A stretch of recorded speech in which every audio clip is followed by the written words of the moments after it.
Jim, what sort of a contract do you think JD Martinez is going to command this offseason? Well, I think the big part of this, and the problem, I think, for anybody is, he's 36 years old, but it's going to be a multi-year deal. And last year, he's had a one-year deal with the Dodgers at $10 million. He put up those kind of numbers. He showed that there's plenty left in the tank. And, he might end up getting a 3-year deal, but I think it's more likely a 2-year deal, somewhere in that $18 to $20 million per year range. He's the guy, though. Like, if you look at the bats that are available, he can't play defense, so you're getting just solely a DH. But this is the guy that goes right in the middle of the lineup. He drove in over 100 runs. He's a great guy in the clubhouse to have around some of your young hitters, too. So JD would be the perfect fit, and I think, for the Mets. And I don't think it's all that expensive. How realistic do you think it is, Andy, that he ends up with the Mets? Look, Gary, they've talked, the Mets and JD Martinez's camp. I can tell you that, but before all you weird aggregators out there and the AI aggregators say Martino Colon, Mets talking to JD Martinez, they haven't gotten far down the line with that. No specifics, no contract terms.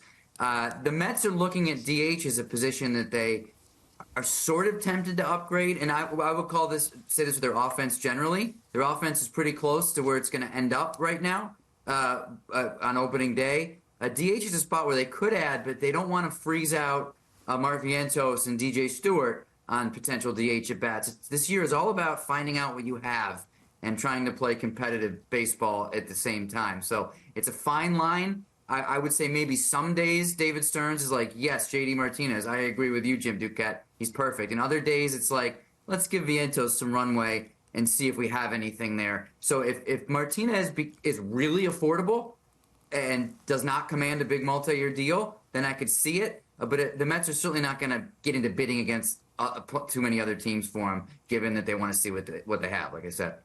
Yeah, Andy, I think the last thing you said is probably the key. Look, I think 2 years at a reasonable number, I think makes sense for JD Martinez. I like him because he's an RBI guy. He's a very tough out with men in scoring position. He gets big hits. He gets big RBIs.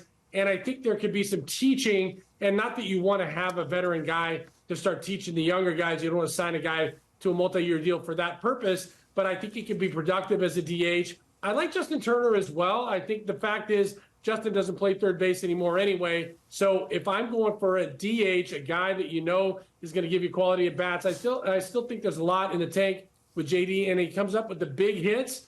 But to your point, Andy, no reason to overspend on him when you got to see what you got out of Vientos, and you got to see what you've got out of all of these guys that they expect to be productive players for them after 2024. I will say this, though. The Mets have been in need of another bat in that lineup for a couple of years now. And I think adding a JD Martinez, even if you're not going all in, even if you're not saying, OK, we're going to be the Dodgers or the Braves, he gives you a legitimate bat in that DH spot if you're going to make some kind of a run in 24.